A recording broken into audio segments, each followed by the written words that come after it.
प्रेम जानकी अमर कबीर सेवा ट्रस्ट के तत्वाधान में जनपद एटा की तहसील अलीगंज के क्षेत्र ग्राम गही की प्रेम जानकी अमर कबीर कुटी में कबीर आश्रम मैनपुरी के महंत श्री अमर साहिब जी की माता श्रीमती प्रेमवती एवं पिताजी श्री जानकी प्रसाद जी की पुण्य स्मृति में छठवां निःशुल्क चश्मा एवं दवा वितरण का आयोजन अध्यक्ष अमर साहिब जी की अध्यक्षता में संपन्न हुआ, जिसमें तमाम रोगियों ने अपने अपने रोगों की दवा ली, जिसमें हेमा आई क्लिनिक मैनपुरी के प्रमुख चिकित्सक doctor सुषपाल Singh Shakya, doctor Satya Prakash Shakya, doctor Manoj Kumar ने यहाँ पर परामर्श दिया तथा चश्मा का वितरण किया।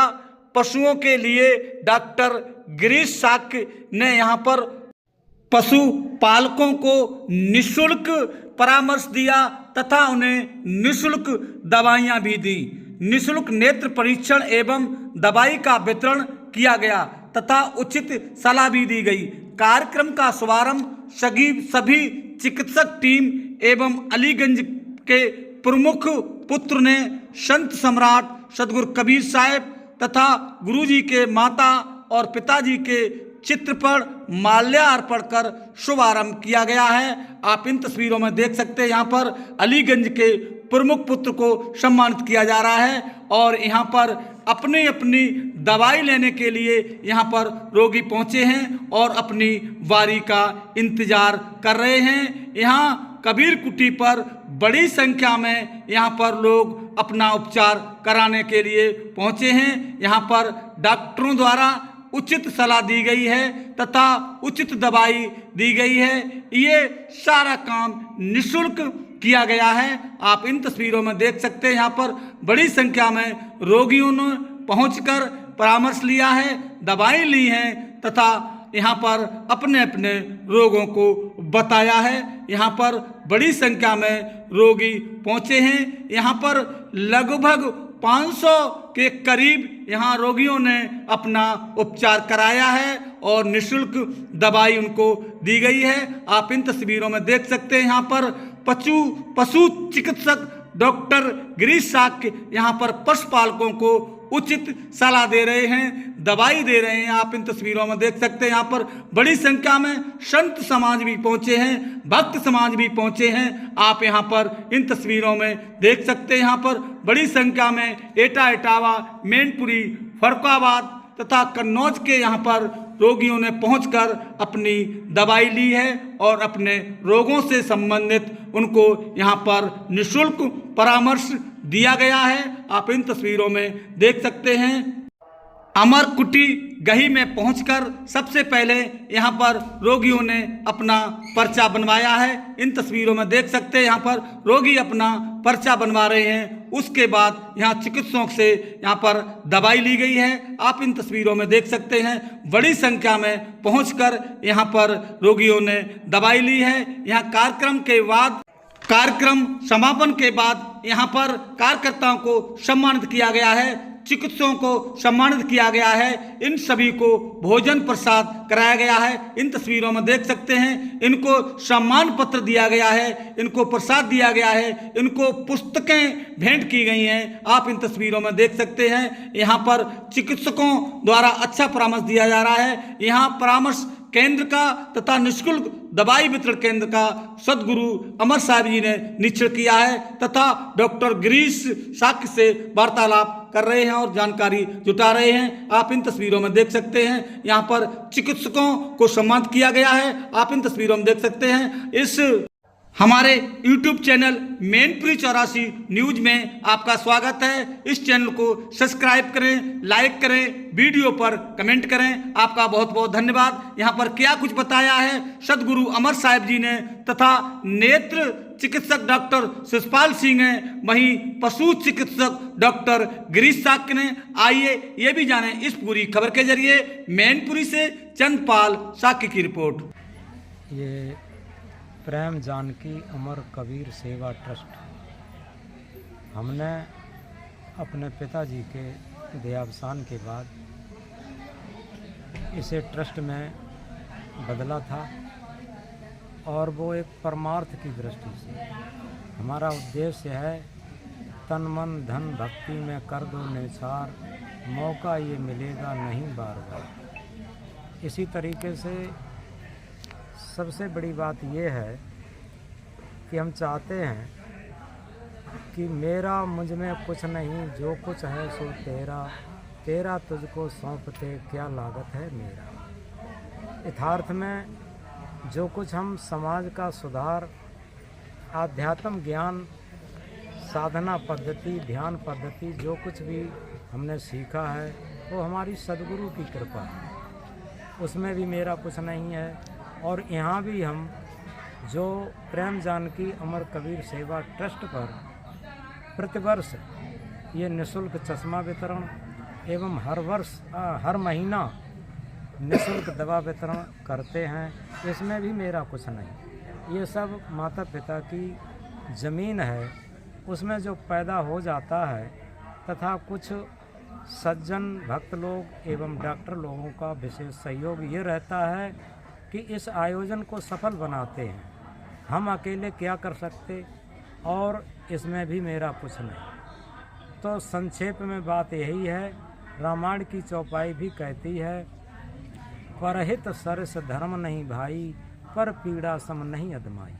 परहित के समान दुनिया में कोई धर्म नहीं, पर पीड़ा के समान दुनिया में कोई अधर्म नहीं। और सदगुरु कबीर साहब भी कहते हैं कि सबसे बड़ी पूजा क्या है, जहाँ सेवा वहाँ त्याग है, जहाँ त्याग वहाँ प्रेम, निर्मल अंतःकरण जहाँ वहाँ शांति सुख चाहिए। तो सच बात ये है कि हम कुछ नहीं करते हैं, ये सभी का एक ट्रस्ट, सभी का आश्रम है और सभी का सहयोग है और सद्गुरु की महान कृपा है। सद्गुरु की महान कृपा के बिना कुछ भी नहीं हो सकता, इसलिए ये परमार्थ की दृष्टि से रखा जाता है और आप सभी लोगों का विशेष सहयोग है। और हम सोचते हैं कि हमारे शरीर के न रहने के बाद भी ये ट्रस्ट यथावत चलता रहे, संतों की सेवा होती रहे और गरीब दीन दुखी एवं वृद्धों की सेवा चलती रहे, यही हमारे जीवन का उद्देश्य है। और इसमें हम यही सोचते हैं कि सद्गुरु ने कहा है, अटल रहा जो अपने पथ में लाख मुसीबत आने में, अटल रहा जो अपने पथ में लाख मुसीबत आने में, मिली सफलता उसको जग में जीने और मर जाने में। मैं सच्चे पथ का राही हूँ, कह सकता दिन को रात नहीं, ईमान बेच दूँ टुकड़ों में, ये मेरे बस की बात नहीं। इसलिए आप सभी लोगों के सहयोग से और सद्गुरु की कृपा से ये छोटा कार्यक्रम चलता है, ऐसा ही चलता रहे, ये मेरी हार्दिक भावना है।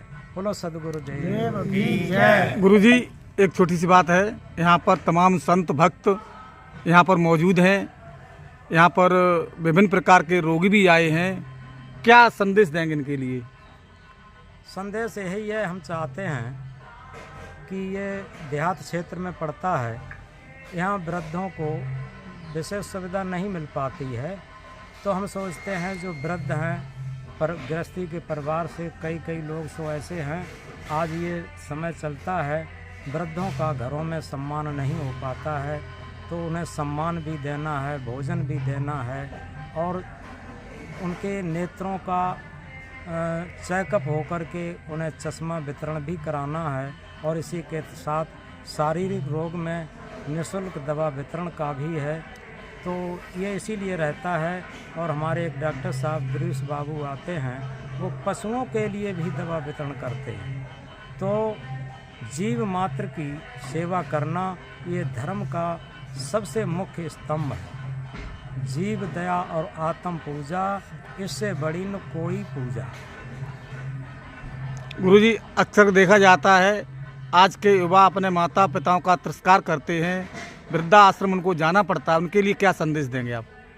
संदेश यही देना चाहते हैं कि हम भले ही लोग क्या कहते हैं, कोई भी किसी का माता पिता जब ख़त्म हो जाते हैं उसके बाद बहुत बड़े रूप में तेरहवीं करते हैं और उसमें बहुत खर्चा कर देते हैं। और समाज भी ऐसा होता है कि तेरहवीं के बाद किसी ने कर दिया तो उसकी बड़ी प्रशंसा करते हैं, उस प्रशंसा को वो लूट करके और अपनी छाती ठोंक लेते हैं। ये बिल्कुल अंधविश्वास है, पाखंड है। सबसे बड़ी बात है, आज हम नई पीढ़ी को ये शिक्षा देना चाहते हैं कि वृद्धों, माता पिता, गरीब, दीन दुखी, इनकी सबकी सेवा करनी चाहिए और बाद में 13वीं के नाम पर हमें कुछ न करके अगर सच्ची तरीके से हमारी भक्ति और हमारे आध्यात्म ज्ञान है तो जब उनकी आत्मा सुखी होकर के जाएगी। हमने एक संत की सेवा की थी, वो 108 साल के होके ख़त्म हुए थे। तो एक दिन सेवा से खुश होकर के उन्होंने कहा था कि साहब एक बात बताएं। हमने कहा बताओ। कि आशीर्वाद और श्राप दिया लिया नहीं जाता। हमने क्या होता है कि माता पिता, संत गुरु, गरीब दीन दुखी, अपाहिज और बीमार, इनकी सेवा करके उनकी आत्मा को प्रसन्न कर दिया जाए तो प्रसन्न आत्मा के भाव की जो किरणें हैं वही आशीर्वाद बन जाता है। और माता पिता, संत गुरु एवं वृद्ध, गरीब, दीन दुखी, अपाहिज अपने कट व्यवहार द्वारा इनकी आत्मा को दुखी कर दिया जाए तो दुखी आत्मा की भाव की किरणें ही श्राप बन जाती हैं। तो इसलिए हर युवा वर्ग का कार्य है, हर मनुष्य का कर्तव्य है कि हम अपने माता पिता, संत गुरु, अपाहिज, दीन दुखी, गरीब और जीव मात्र की सेवा करें। यही सच्चा संदेश है और तभी हम मनुष्य कहलाने के अधिकारी हैं। बोलिए सदगुरुदेव की जय। आज सदगुरु श्री अमर साहिब जी ने वृद्ध सेवाओं के लिए और यहाँ पर एक चिकित्सक सेवा लगाते हैं, निःशुल्क वृद्धों की सेवा की जाती है। महीने के हर बुधवार को यहाँ दवा का वितरण करते हैं। गुरुजी को बहुत बहुत धन्यवाद। सभी की ओर से गुरुजी की ओर से सबको आशीर्वाद मिलता है। गुरुजी साहिबंदगी। प्रेम जानकी अमर कबीर सेवा ट्रस्ट से एक संदेश भी देना चाहते हैं, इसे एक आदर्श भी देना चाहते हैं कि सभी लोग जैसे हमने प्रयास किया है कि अपने माता पिता को भले ही हम कम रह पाए हैं लेकिन किसी तरीके से माता पिता को कोई कष्ट नहीं हो पाया। और बटाईदार से लेकर के जो हमारे नेमी प्रेमी लोग थे उन्होंने इतनी सेवा की, वो प्रसन्न होकर के गए और कभी ये अभाव नहीं महसूस हुआ कि हमारे लड़के ने शादी नहीं की, हमारा लड़का साधु हो गया है तो हमें कोई अभाव रहा। विधिवत प्रसन्न होकर के गए। और ऐसे ही हम चाहते हैं कि सभी लोग अपने माता पिता, बुजुर्गों की सेवा करें और उनके माता पिता तिरस्कृत न हों। यही इस अमर कबीर सेवा ट्रस्ट, प्रेम जानकी अमर कबीर सेवा ट्रस्ट से ये संदेश वे देना चाहते हैं और आदर्श भी देना चाहते हैं। सभी लोग वृद्ध, गरीब, दीन दुखी, माता पिता, संत गुरु, इनकी सेवा करें और इनका आदर्श मानें। यही सच्चा धर्म है और इसलिए हम सभी लोग एकत्र होकर के, रामायण की चौपाई कहती है, परहित सरस धर्म नहीं भाई, पर पीड़ा सम नहीं अदमाई। बोलो सदगुरुदेव की जय। क्या नाम है डॉक्टर साहब आपका? Doctor SP Singh. डॉक्टर साहब आज यहाँ कबीर कुटी गही में एक नेत्र निःशुल्क चिकित्सा शिविर लगा है। किस तरीके के मरीज आए हैं और आँखों की सुरक्षा के बारे में क्या कहेंगे? देखिए यहाँ पे मोतिया ज़्यादातर पेशेंट जो निकले हुए आँख से संबंधित ज़्यादातर पेशेंट सभी यहाँ दिखाने आए। जब आई का कैंप लगा हुआ है तो आई से संबंधित सभी मरीज हैं। यहाँ पे जो सबसे ज़्यादा देखने को मिली है कैटरेक्ट और मोतियाबिंद के मरीज जो निकल के आए हुए हैं। उसके अलावा भी जिनको पास और दूर देखने में दिक्कत आती है, प्रेस मायोपिया, ऐसे भी मरीज निकले हुए हैं। ठीक है ना। सबसे ज़्यादा दिक्कत जो आ रही है आजकल के समय में कंजरवाइटिस की आ रही है, जिसमें खुजली है, जलन है इत्यादि की इस टाइप से मरीज आ रहे हैं। तो उनको यहाँ पे दवाइयाँ वितरित की जा रही हैं आश्रम की तरफ से निःशुल्क, और चश्मा वितरण का कार्य चल रहा है। जितने भी मरीज आ रहे हैं लगभग सभी को चश्मा दिया जा रहा है, सभी को मेडिसिन दी जा रही है। अच्छा, आँखों की सुरक्षा किस तरीके से की जाए? बच्चों में बीमारियाँ ज़्यादा होती हैं। बच्चों में बीमारी के लिए सबसे पहले तो हम लोगों को ध्यान देना होता है बच्चों की डाइट पे, ठीक है ना। उनको प्रॉपर डाइट मिलनी चाहिए। प्रॉपर डाइट तो आजकल मिलती नहीं है, लोग फास्ट फूड जंक फूड पे ज़्यादा डिपेंड हो जाते हैं। दूसरा है मोबाइल से दूरी बना के रखना, क्योंकि बच्चों में सबसे ज़्यादा क्रेज हो गया है कि बच्चा किसी भी प्रकार का कोई कार्य करता है, रो रहा है, पढ़ना ही रहा है, कुछ भी कर रहा है, तो उसको मोबाइल दे दिया जाता है। मोबाइल से दूरी बना के रखेंगे जितना अभी जो बचपन के टाइम में, तो लॉन्ग टाइम उनको दिक्कतें नहीं आएंगी और उनके चश्मा के समस्या से निजात पाया जाता है। नहीं तो गैस मायोपिया की डिजीज जब डेवलप हो जाती है तो स्वाभाविक उनका चश्मा हट नहीं पाता, लॉन्ग समय पे आगे चलकर लेजर करके ही चश्मा हटा पाता। आँखों की सुरक्षा किस तरीके से की जाए हम सब लोगों को के लिए? आँखों की सुरक्षा के लिए है कि अपने समय समय पर अपने नज़दीकी आई हॉस्पिटल्स में अपने डॉक्टर्स को दिखाते रहिए। रूटीन चेकअप साल में एक बार तो रूटीन चेकअप हर व्यक्ति को कराना ही चाहिए। बच्चों में 6 मंथ में एक बार चेकअप करा देना चाहिए, जैसे कोई प्रॉब्लम आ रही है तो उनकी प्रॉब्लम को सॉर्ट आउट किया जा सके। और हर व्यक्ति को अपना हरी सब्जी वगैरह इत्यादि पे ज़्यादा खाने पे ध्यान देना चाहिए। आँखों को अच्छे से पानी से 2 से 3 बार कम से कम अपनी आँखों को धुलना चाहिए, छींटे मार के साफ करना चाहिए। बाकी को आँख में ऐसी कोई अगर ज़रूरत पड़ती है तो अपने नज़दीकी डॉक्टर्स को दिखा के कोई लुब्रिकेंट इत्यादि ड्रॉप की ज़रूरत है तो ड्रॉप को यूज़ करिएगा। चलिए डॉक्टर साहब, आपका बहुत बहुत धन्यवाद, आपने बहुत सारी जानकारियाँ दी। नाम है आपका? डॉक्टर गिरीश बाबू शाक, आवास विकास कॉलोनी मैनपुरी। डॉक्टर साहब, आज एटा जनपद के अलीगंज थाना क्षेत्र के ग्राम गही में एक निःशुल्क दवा केंद्र लगा है। यहाँ पर किस तरीके के पशु में रोग पाए जाते हैं किस तरीके के लोग दवा लेने आए हैं? ऐसा इस समय गायों भैंसों में बाल फीवर फैल रहा है, इसमें पका भी फैल रहा है मवेशियों में, और कुछ शिकायत जो है सर्दी जुकाम की भी है। और जो है मौसम चेंज हो रहा है तो जो है इसकी समस्या आ रही है। और जब मौसम चेंज होता है तो बाल फीवर फैल जाता है, उससे जो है मवेशी में सर्दी जुकाम निमोनिया शिकायत हो जाती है। जब ये शिकायत हो जाती है तो गाय भैंसों में मिल्क प्रोडक्शन कम हो जाता है। और जब मिल्क प्रोडक्शन कम हो जाता है तो हमारे पशुपालक महोदय को बहुत बड़ी जो है हानि होती है। और जैसा कि आप जानते हैं हमारा देश कृषि प्रधान देश है, इसमें जो है किसान पशुपालक जो है कृषि पशुओं पर निर्भर है और पशु कृषि पर निर्भर है, एक दूसरे पूरक हैं। तो जब हमारे मवेशी स्वस्थ रहेंगे, अच्छा चारा दाना खाएंगे तो बढ़िया दूध देंगे। जब बढ़िया दूध देंगे तो हमारे देश में मैं समझता हूँ जो है कि दूध की नदियाँ बहेंगी। तो मैंने जो है ये शिविर लगाया है, इसमें कई एक जनपद से लोग आए हैं, एटा, इटावा, मैनपुरी, फरुखाबाद, कासगंज, काफ़ी जनपद लोग आए हैं। उन्होंने अपनी समस्या रखी, डॉक्टर साहब क्या समस्या है। मैंने सही पशुपालकों को उनकी समस्याओं के बारे में निगरान किया और उनको जो है निःशुल्क जो है दवा दी उनको और उनकी समस्या का समाधान किया। जानवरों में अक्सर देखा जाता है उनमें कीड़े लग जाते हैं, किलनी पैदा हो जाती है, आखिर कैसे बचाव किया जाए इनका? मैंने पशुपालकों महोदयों से कहा है कि भाई थोड़ा अपने मवेशी की साफ सफाई रखें और जो है ये गंदगी से इनके जो है ये बीमारी फैल जाती हैं। किलनी है, जुआ है, रवा है, पिस्सू है, ये नाना प्रकार के जो है एक्सटर्नल और इंटरनल उनके कीड़े पहुंच जाते हैं। तो इसके बारे में मैंने पशुपालकों को अपनी उनकी साफ सफाई के बारे में बताया है और जो है अपने मवेशी जहां बांधें उनको साफ सफाई रखें, चूने का छिड़काव करें और कीटनाशक दवाएं उनको समय समय पर देते रहें और छिड़कते रहें, जिससे हमारे पशुपालकों को ये पशुओं को किलनी, जुआ, रवा की समस्या का समाधान हो जाए। जैसे दुधारू गाय हैं, भैंस हैं, कौन सा चारा अधिक दूध देने वाला होता है? वैसे इस समय जो है मैंने तो लोगों को यही सजेशन दिया है, इस समय जो है जई बरसिम लोग बोलते हैं, लेकिन जई में जो इम्पोर्टेंस है, विटामिन्स हैं, कार्बोहाइड्रेट है, मिनरल्स है, वो मैंने पशुपालकों को यही सजेशन किया है कि आप ज़्यादा से ज़्यादा संख्या में जई को बोएं और जिससे जो है हमारे जो है मवेशी स्वस्थ रहेंगे और बढ़िया दूध देंगे, बढ़िया चारा खाएंगे और दूध की उत्पादन क्षमता भी अधिक रहेगी।